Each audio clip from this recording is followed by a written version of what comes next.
Good evening and welcome to Current Issues. I'm your host, Hesham Tillawi.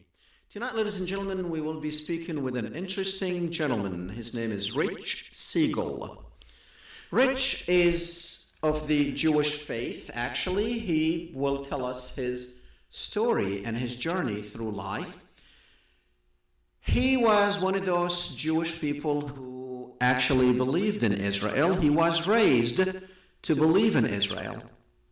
And just like many of his peers who basically were born as Jews, some of them still and remain of the Jewish faith, and he still believes in the Jewish faith, except he changed his mind about what Israel is all about. As you know, to many of you Christians out there, some of you believe that Israel is what God wants, and that this is prophecy to see the state of Israel actually thriving and killing its enemies, because some of you believe that that's what God wants.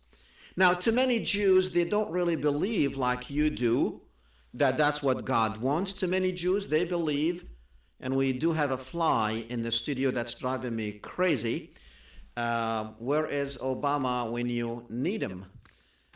And it's probably going to drive us crazy all throughout the night, but you cannot really catch a fly. We're going to try to kill that fly.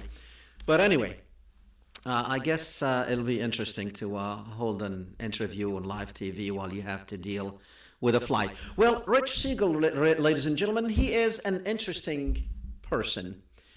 He loves music. He played in many, many cities around the world. He's a pianist, vocalist, a band leader, composer. He has done it all. If it has to do with music, he has done it all. He played in places like New York, even Mexico, Israel, Paris, in many, many places around the world. He joined with Gilad Atzmon and many concerts. Him and Gilad actually has produced a CD that is not out yet, but we will ask him about it when we have him on the air. But the reason I wanted to talk to Rich, because we want him to tell us about his journey. He went from someone who actually went to Israel, someone who actually was trained to support Israel. He was joined a Zionist group and believed in what Israel is all about. But then something changed, and we're going to find out what that thing is when we come back. At first, we're going to show you a little video. It's a song. At first, actually, Rich Siegel is going to tell us a little bit about his journey, and then we're going to listen and see one of his songs about Palestine. And then we will bring Rich up to tell us about his journey in life and how this profound change went from a Zionist who supported Zionism into someone who despised Zionism and what it's all about. Let's go ahead and play that little video we have, and then when we come back, we will be joined in with Rich Siegel. Raised in the culture of Zionism. I was raised with the idea that everything Israel was good and everything about the Arabs was bad. I was the president of a Zionist youth group as a teenager and a member of two others. I worked in Israel for a short time as a pianist in a hotel. It wasn't until several years ago when I became really fed up with all of the bad news coming from Israel that I made a decision that I really wanted to educate myself thoroughly about the situation. I felt that I had a pretty good background in it, but I decided to basically read everything I could get my hands on and speak to everybody that I could think of who had personal knowledge of it from both sides of the situation. And I had every expectation that what would result was that my commitment to Israel would deepen. And that's absolutely not what happened. What did happen was I was shocked to find out that I'd been lied to all my life by my synagogue, by my family, by my Jewish community. I don't necessarily blame those people because I think they were lied to as well. I've come to understand that I've been supporting something all of my life that I never would have supported if I had been told anything resembling the truth.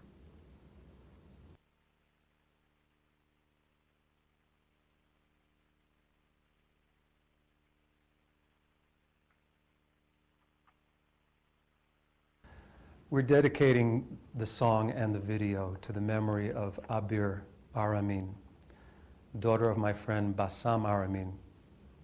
She was walking home from school when she was shot and killed by Israeli border police. She was 10 years old. She was just as precious to her dad and to her family as my daughter Emily is to me and my wife.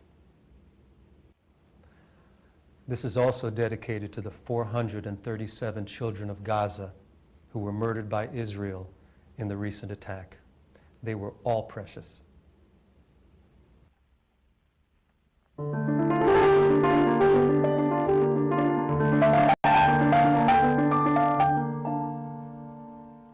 You tell me all peoples need land of their own. All the others have theirs, why not leave us alone? We bought it, we brought it to bloom in the sun. It's ours, always was. We won't let them take back our homes and our trees. We won't have them driving us into the seas. That's why we are forcing them down on their knees. But the children are dying in Palestine.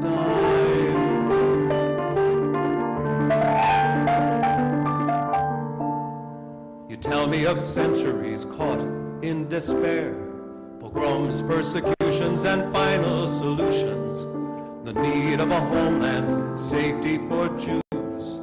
I hear you. You tell me of hatred, of fear and attack, of enemies everywhere, we must fight back. The border towns under the gun, but 100 to 1. The children are dying in Palestine. You say there can never be peace till their outrages cease. Of course they say the same. You say it's not true that we forced them to leave, that Jews would do that, you just cannot believe. The Arabs are treacherous, born to deceive. They hate us. Well, it's true we've been hated, but when we arrive and take over their country in the name of our survival, is it any wonder that peace cannot thrive while the children are dying in Palestine?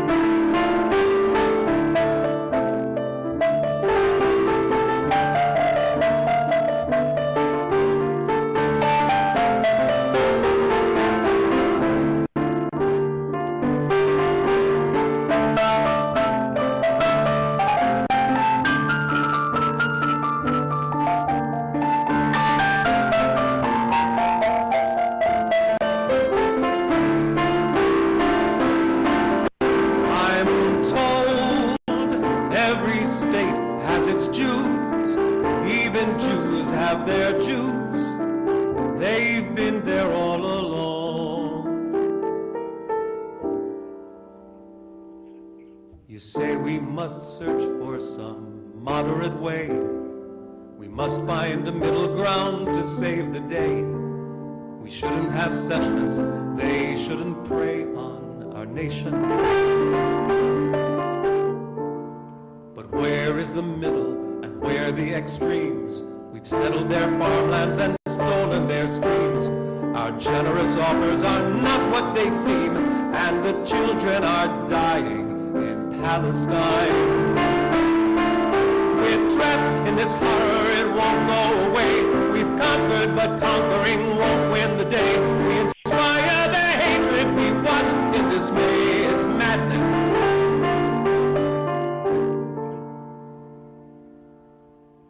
Suppose we did take their land, planned it all along. Can we look at ourselves and admit we've done wrong? Can we all live together? Can we all belong? Can we stop all the killing in Palestine? Please God, no more children dying in Palestine.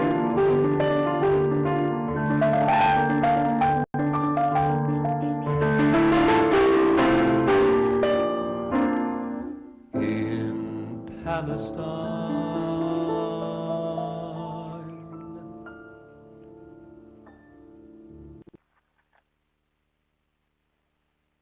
Welcome back, ladies and gentlemen. That was Rich Siegel, who is actually with us tonight.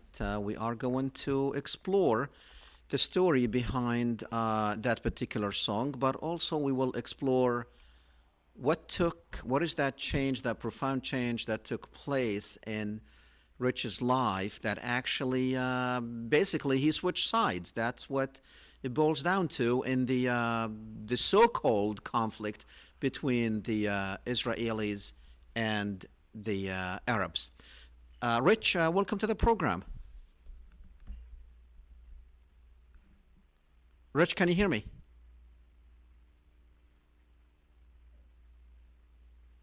Rich, can you hear me? Is Rich with us?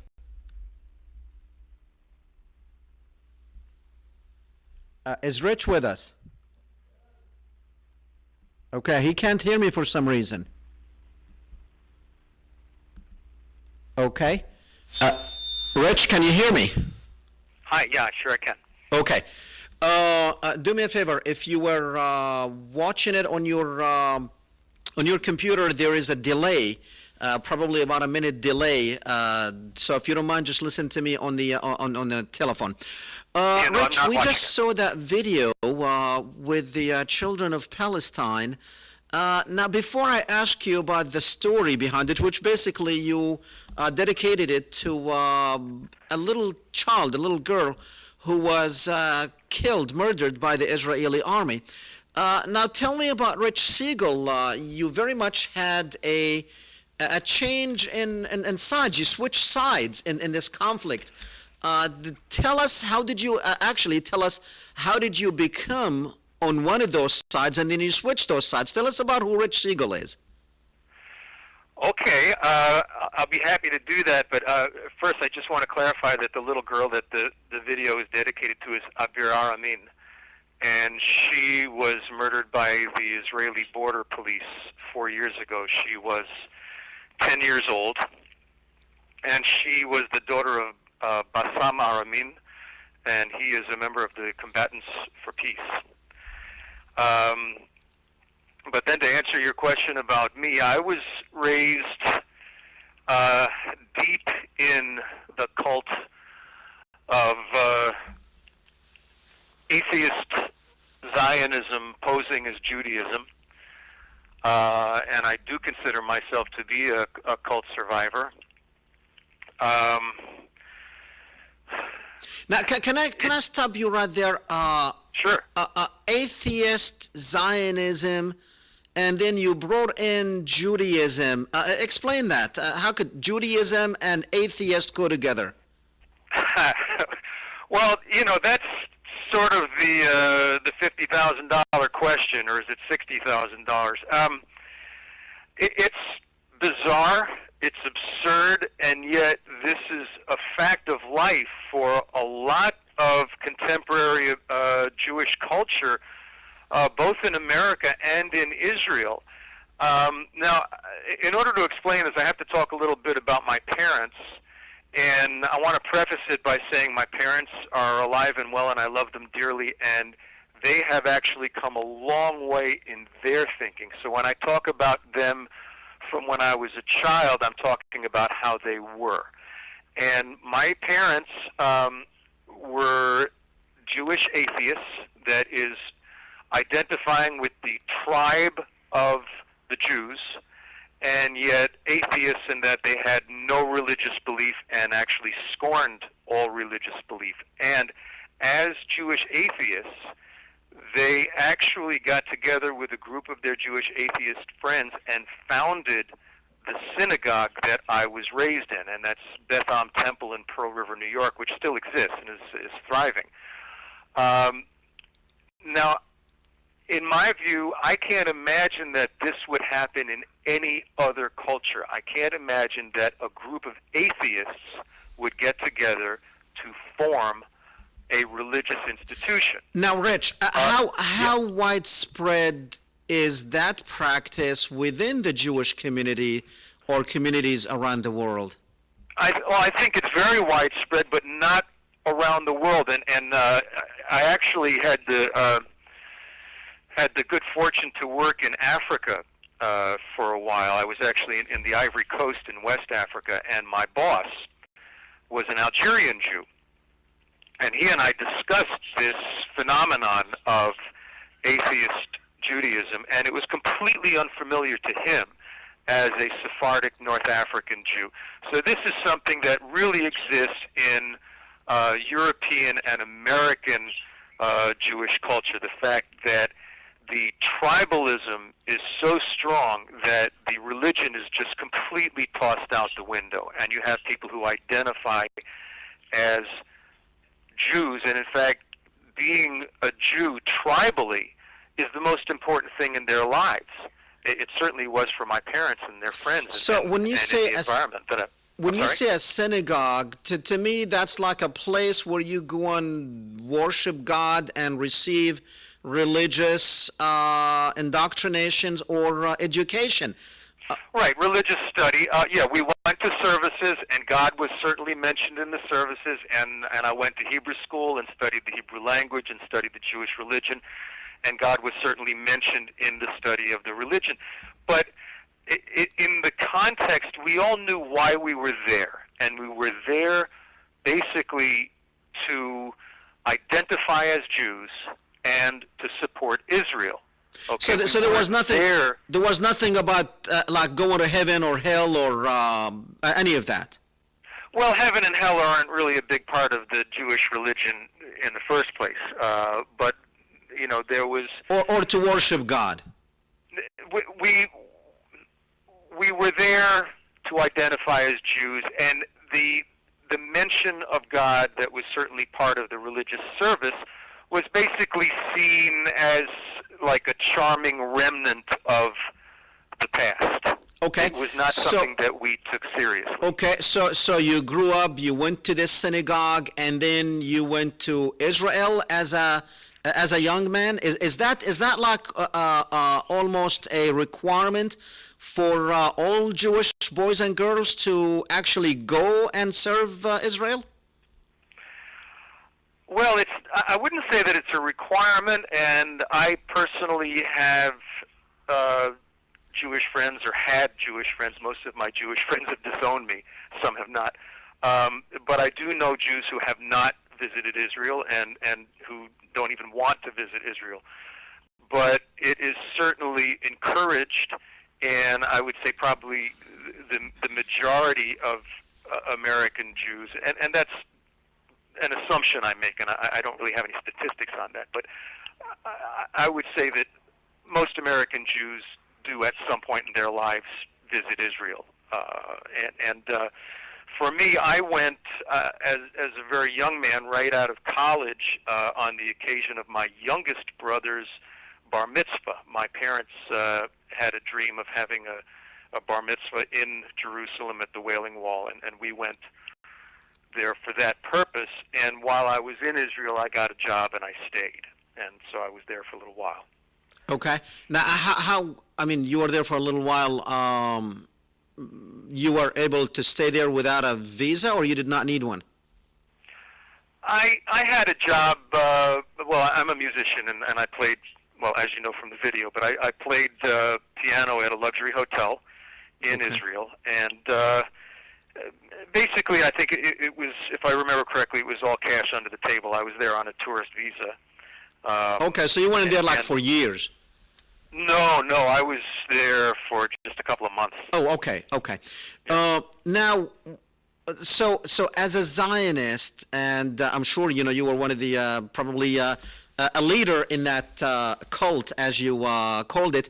When did you really? I mean, okay, you went to Israel, you loved Israel for sure, and you worked for it, and you probably were indoctrinated that you would die for it. And then something happened in your life. But before we go into what happened in your life, I need to know if you knew that, wait a minute, this is, God has nothing to do with this. We are atheists. We don't believe in all that, or at least the parents did not. Then how did the Israel factor comes in? Because, I mean, if you don't believe in God, then that promise and the chosen people and the Abraham and Isaac does not really mean much to you. So why Israel? I mean, it does and it doesn't. I mean, the religious aspect is not meaningful, but the historical and tribal connection is meaningful. Okay. And I'm not talking about my mentality today. I'm describing the mentality that I came from. Right. That's what I'm asking you. The mentality back then. Right. And you have to understand that while the religious Jews of today make the claim that God gave us this land, the non-religious point of view is basically that the Jews have a historical connection to this land, and there's basically it's sort of a tribal narcissism where we feel that the whole world has hated us for no reason, and they have hated us because we're different, and it's never directly stated, but they hate us because we're better than the rest of you. Okay, that's certainly part of it, but it's not. If I would ask you the percentage of Jews who believe that it was, that they want Israel because of the religious sense, because of the promise, because of the chosen people. I mean, what is that percentage, let's say, in the world that believe it's the religious aspect of in the religious aspect of Israel? Would that like be 50%? I really wish I had statistics for you, and I don't. So that I don't really feel qualified to go there. Okay. But basically, if you divide the world of Jewry into the religious or Orthodox versus the non-religious, it's the Orthodox who believe that God gave us this land. Okay. The rest of the Jews, the secular Jews, basically believe that there is a cultural, tribal, political right and need, as a persecuted people who are rooted historically in this land, to return back to it so that we can have our own nation for our own protection, because the world is seen as irrationally hating Jews, so that we need to have this protection of our own land in our historical homeland. Now, of course, the insanity of that is that a monstrous crime against humanity has been committed in the acquisition and the maintenance of that land and the maintaining that land, so that we're not achieving the safety and the security that we want by committing ethnic cleansing. I mean, it's absolutely absurd. When we commit a crime, to assume that we're going to be safe after committing that crime is completely ridiculous, when obviously our victims are going to want to resist and have every right and should resist and are resisting. Okay. Do you know how many Jews are there around the world? Excuse me? Do you know how many Jews are there around the world? How many Jews are there today around the world? Like the Jewish population in the world. Do you have any idea? I don't know what the Jewish population of the world is today. Is it... Okay. I mean, there's a figure out there of 12 million. Is that... That sounds about right. I mean, there are several million in Israel, and there are several million in the United States, and those are the two largest communities. And then there are numerous other communities around the world. Okay. So... all right, well, let's move on to then something happened. When did this something actually happen in your life that you very much switched sides completely? I mean, it's not like, because there are some Jews, there are some Israelis who want peace with the Palestinians, but they like what Israel is doing, but they won't be. But as far as you're concerned, you switched sides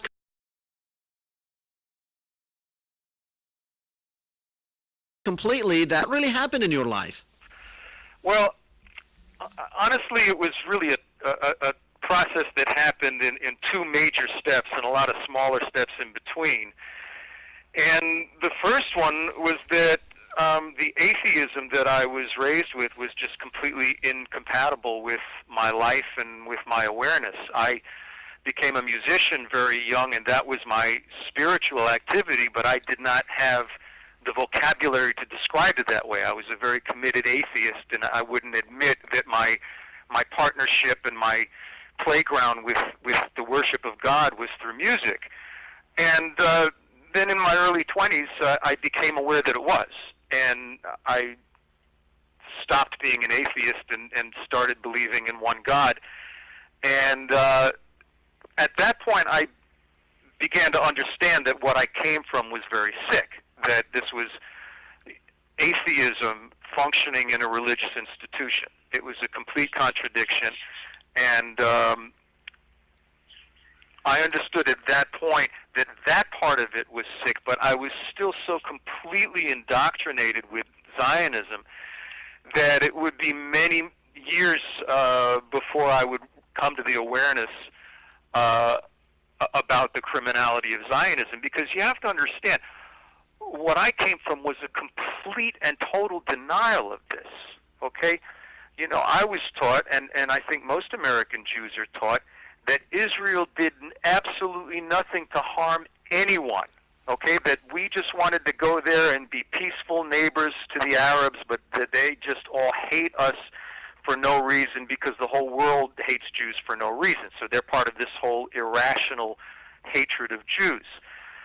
And the actual history, the fact that Zionism coveted this land and planned all along to kick the native population off, and in fact did kick most of the native population off in 1948 through massacres and military forced expulsions, that was completely concealed from me, okay? I had absolutely no idea that these things happened until I was in my middle age. So, I mean, what did they tell you? What did they tell you that it happened? The story that we got was that we went there to have our Jewish homeland, but to have it in the context of being nice, respectful neighbors to the Arabs. And the Arabs just all hated us for no reason. And as soon as we declared our state, they organized to drive us all into the sea. And all the Arab leaders, they had these radio broadcasts by which they told all the Arabs to clear out of the way so that they could have their military operations and kill all the Jews. And once they've killed all the Jews, then they would invite the Arabs to come back to their homes. So the logic was, well, why should these people who wanted to annihilate us be allowed to return? That's the story that I got about the history. And you have to understand that it was so pervasive and so complete in the Jewish environment that I was raised that there was really no access to other information. And even when I started to smell a rat as an adult and I would ask about reading, well, who was I asking? It was people in that environment who would, give me, just more Zionist propaganda to read to just reinforce those views. And it wasn't until I had exposure to, I'm sure you're familiar with, there's an entire generation of Jewish Israeli revisionist historians who have come forward and said, look, we have, starting with Benny Morris, but he's a pretty bad example because he exposed the history and remained a Zionist. I'm much more of a fan of Ilan Pape, for example. But, Ilan Pape or Evi Shleim? Yeah, and these men, these very courageous historians,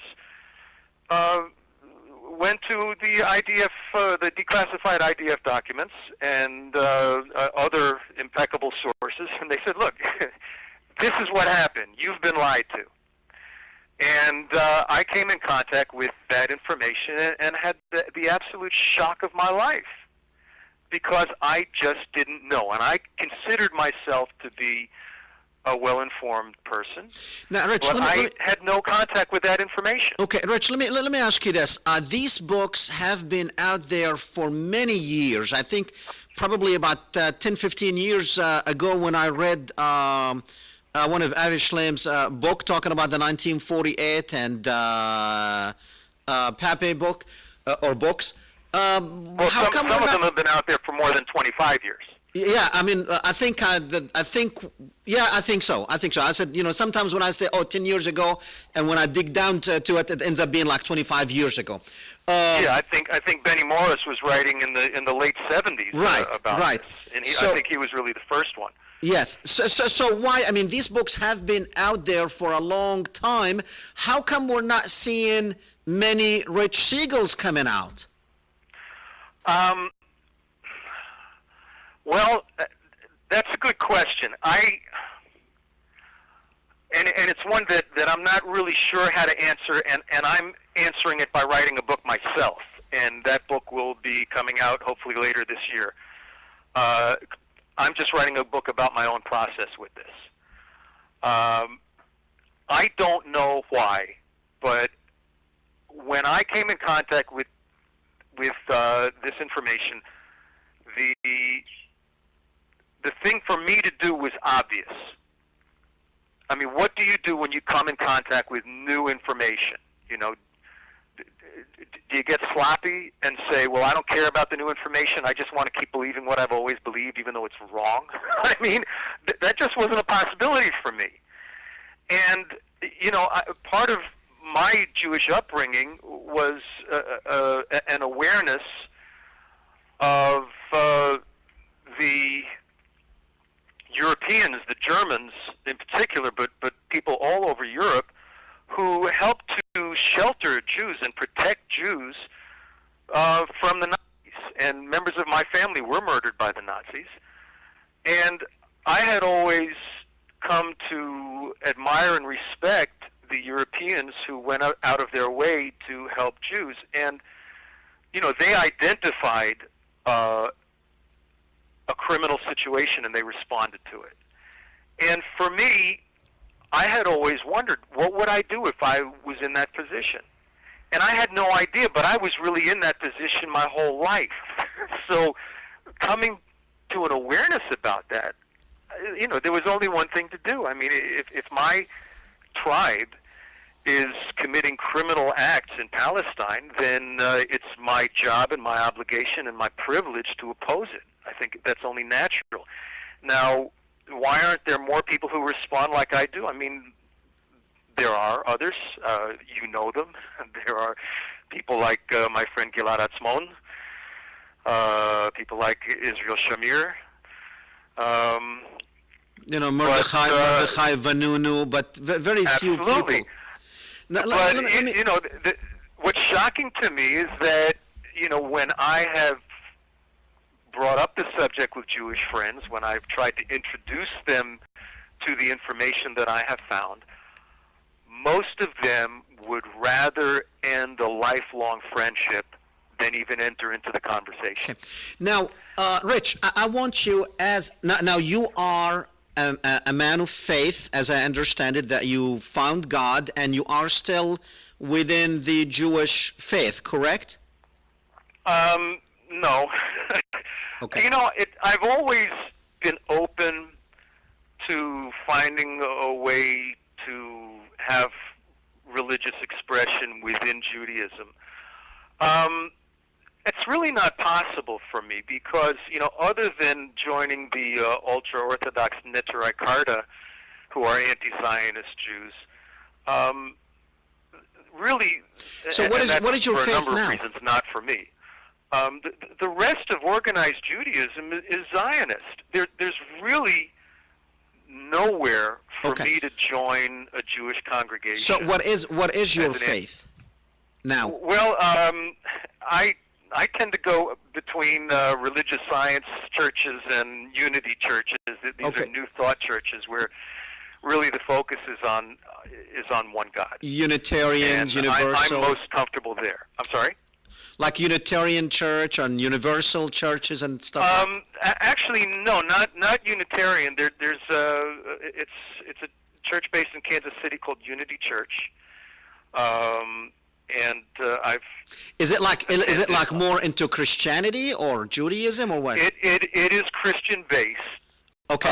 And I don't feel qualified to really get into how it Okay. differs and doesn't differ from that's traditional fine. Christianity. That's fine. I just want you. It's very open and very progressive. Let's put it that way. Very and good. then religious science, which I also attend, is not Christian based Okay, at all. so but it is tell me- based in one God. To tell me, sorry? if some of your Christian friends make a statement such as we must support Israel because God told us to, so we cannot stand, and Glenn Beck just a couple of weeks ago on Fox Network, he was saying that, oh, it's almost, it's lost call and it's the end of time, and anyone stands against it, speaking about Israel, will be destroyed. So if someone says that to you, what would your answer be?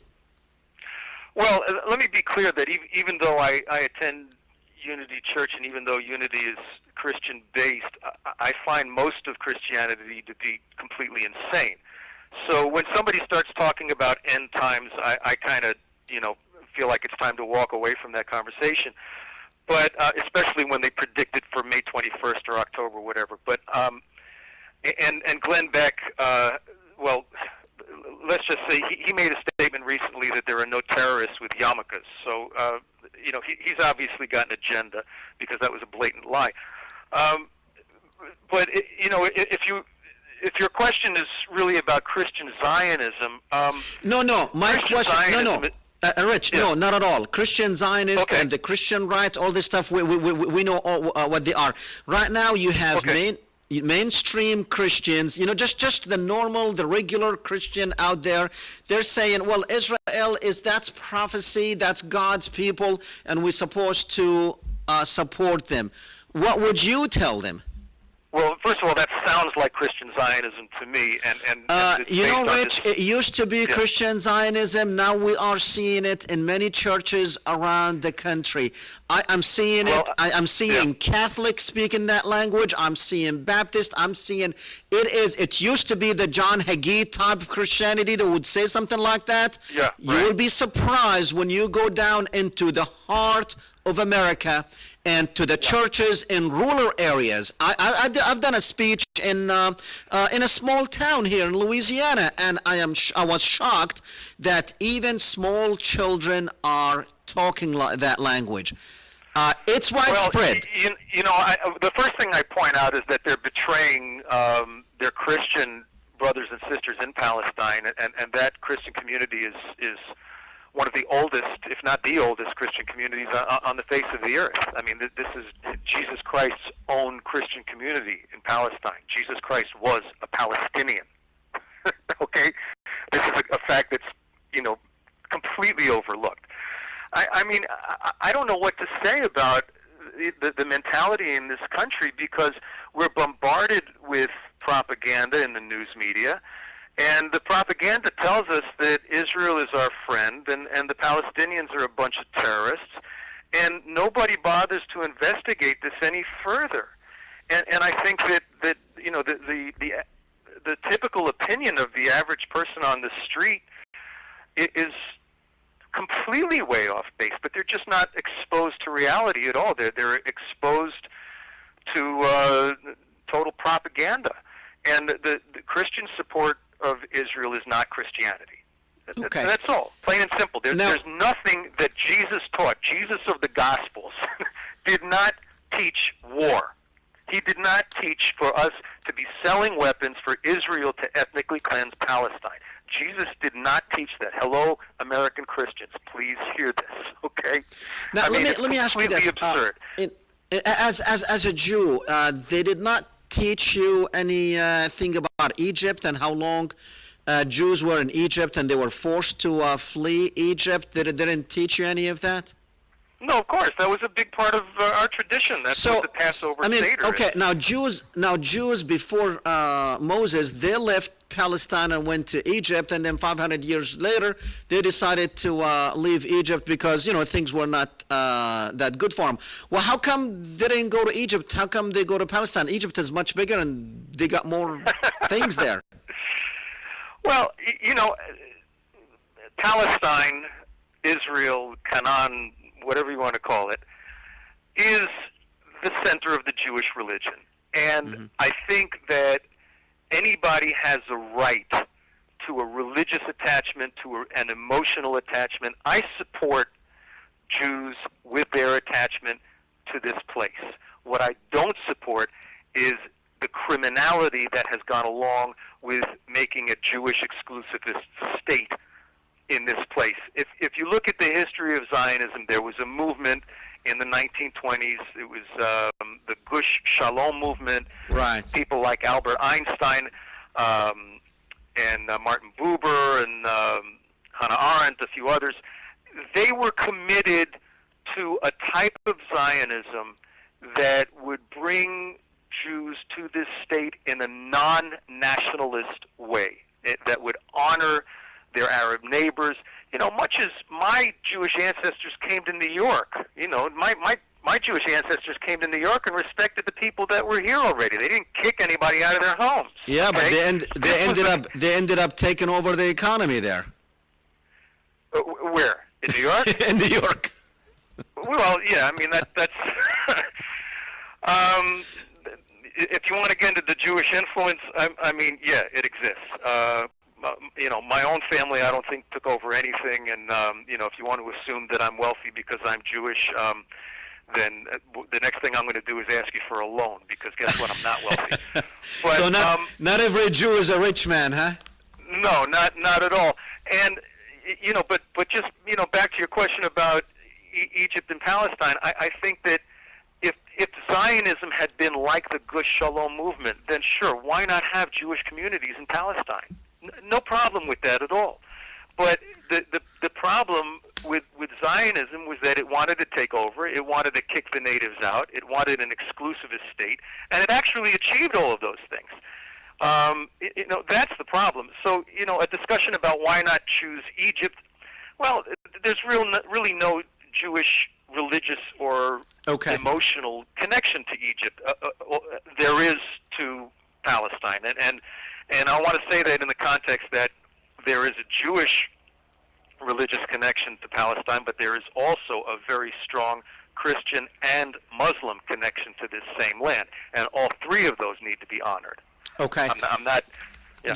So now, I mean, like historical aspects that you talked about, I guess that's not good enough reason to go and kill someone who has been living on the land for thousands of years just because you had a historical aspect to the land, or what? Well, let's talk about. No. I mean, that's the problem in a nutshell. I mean, if you feel a connection, if you feel you want to settle there, fine. But do so lawfully. Okay. Yeah. I mean, to me, this is absolutely obvious, and somehow the total criminal and lawless nature of what Zionism accomplished in Palestine is completely ignored, and it's just not part of the information that we get in America, and that's why the Christians that you know and are speaking about support Israel, because they just don't have access to that information, and I didn't have access to it for most of my life. Okay, now, so I mean, do you feel that Judaism was hijacked or kidnapped by Zionism? Absolutely, and I want to also say that Judaism forbids Zionism.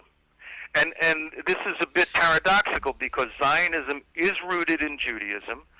It's rooted in the fact that Judaism is basically an exilic religion. The Jews feel that we are in exile and that we are going to be returning to this land. But Judaism forbids return to the land until the Messiah comes. Okay. Okay. Now, mind you, I don't personally believe in Messianic Judaism, and I to me, if I'm going to have a relationship with Judaism at all, it's going to have exile and return as a metaphor. You know, Okay. a Now, let me metaphor ask for you, being separate. Rich, because, time, we only have like a few minutes left, actually, but I want to ask Okay. you about the, do Jews, or were you indoctrinated that you were different than other human beings? You were a superior being. You were the chosen one. Were you indoctrinated in that culture? I gotta tell you that this is the one thing that among secular Jews, it's there, but it's not really admitted. The short answer to your question is yes.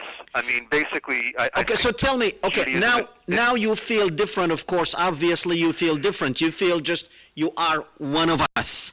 But... Well, totally.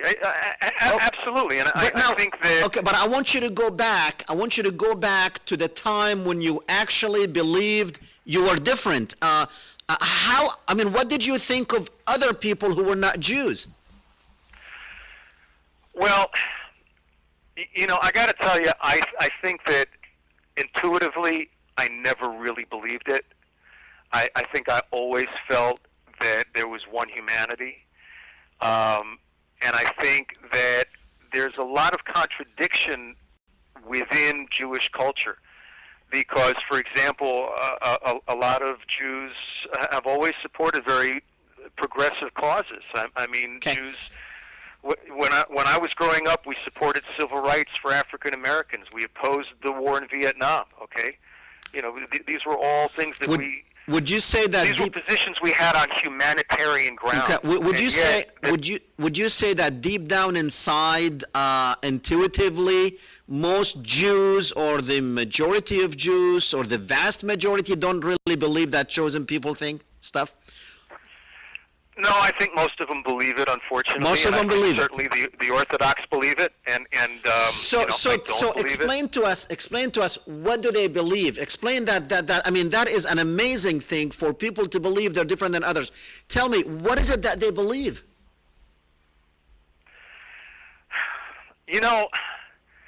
I wish I had a way of just encapsulating it, but there are some really appalling quotes out there from... Rich? Rich? Get him back, please. Rich? Okay. Yeah, let's get him back. We have a few minutes. That's the question that I was waiting for. And because let me know when he's back on, because that's very important question. I wanted to know, how do they feel? And in the meantime, you can come back to me. I know you're trying to we're trying to get this Rich back on.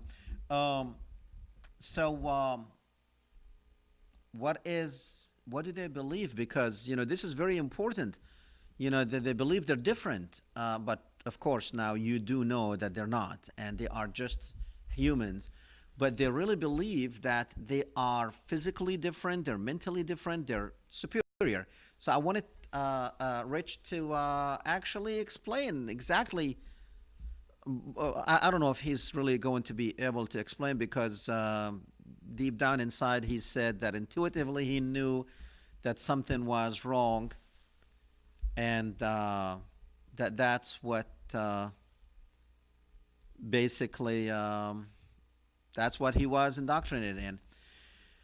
Well, anyway, we'll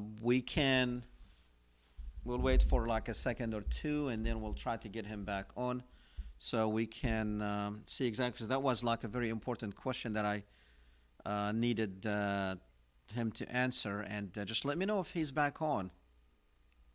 Okay, I understand that we are getting him back on. Okay, Rich, can you hear me? Yeah, I sure can. I have no idea what happened there. It seemed to have lost the connection. Well, I'll tell you what, those Zionists, they just did not want you to answer.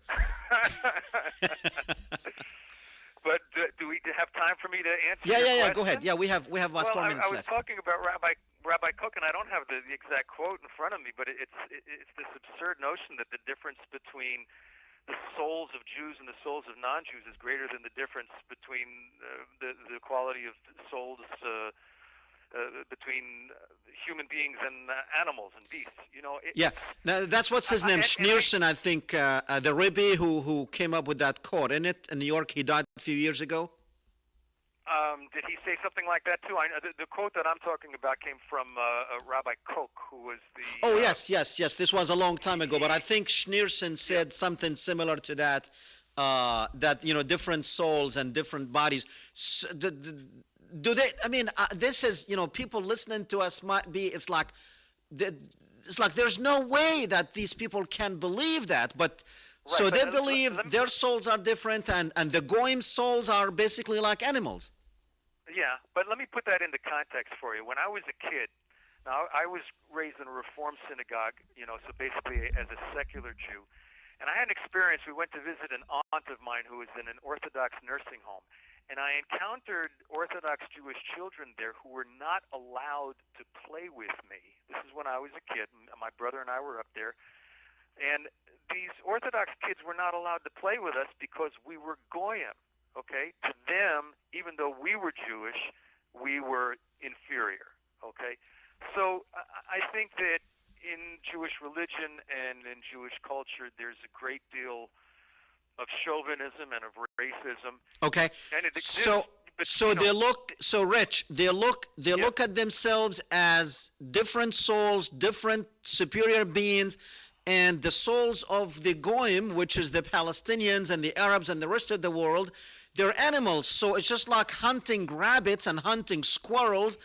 Could you say that Israel kills children without remorse because they feel these are not souls, but these are animals? I have to tell you that the whole subject is extremely painful to me. And...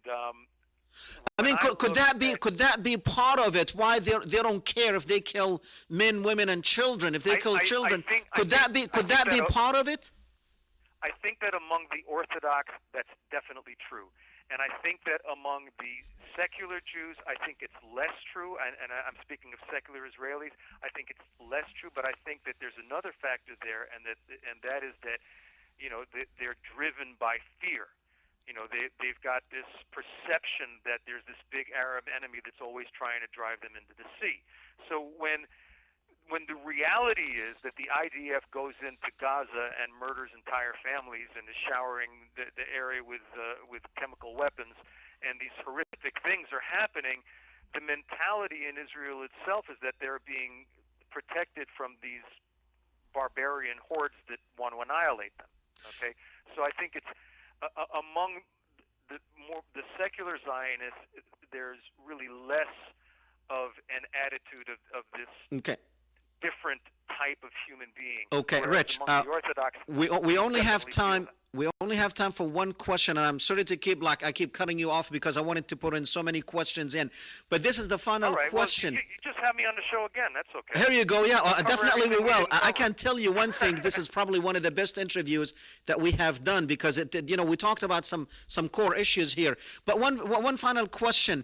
Arabs and Palestinians know the might of the Israeli army, and the whole Arab world knows, and the whole world knows how strong Israel is, and it can take on the whole Arab world, all these countries put together, and it will finish them off within hours. The Arabs... Well, they have a huge nuclear arsenal. Let's not leave that out. But the Jewish people, they don't know that. They don't know that, hey, Israel is not weak. Israel is not threatened. Israel can take on all these people. They don't know that? Okay, yes, they do know it, but okay, it's difficult to say, but the reality is that there is this 30 seconds. Psychotic persecution complex. There is this, I have an Israeli friend, an Israeli expat friend who's a psychologist, and she calls it a narcissistic personality order that infects the entire tribe. Yes, they have the fourth largest military on the planet, and yet they also feel that they are victimized and attacked and on the front lines of the war on terror, and everybody hates us for no reason because everybody hates Jews for no reason, and that's how the Goyim are wired, and they're irrational. And when in fact it is the Jews who are irrational. Very good. Rich, I only have time, unfortunately, and we will have you back on the show. Unfortunately, we only have time to say thank you very much for coming on the program. It has been an honor having you tonight. Well, thanks, and it's been an honor and a pleasure for me to be here. And I just want to put in a quick plug that I have a CD coming out soon featuring myself and Gilad Atzmon, and some great New York musicians are on it. Very good. That's all we have. For that. Good night, everyone. We'll see you next week, same place.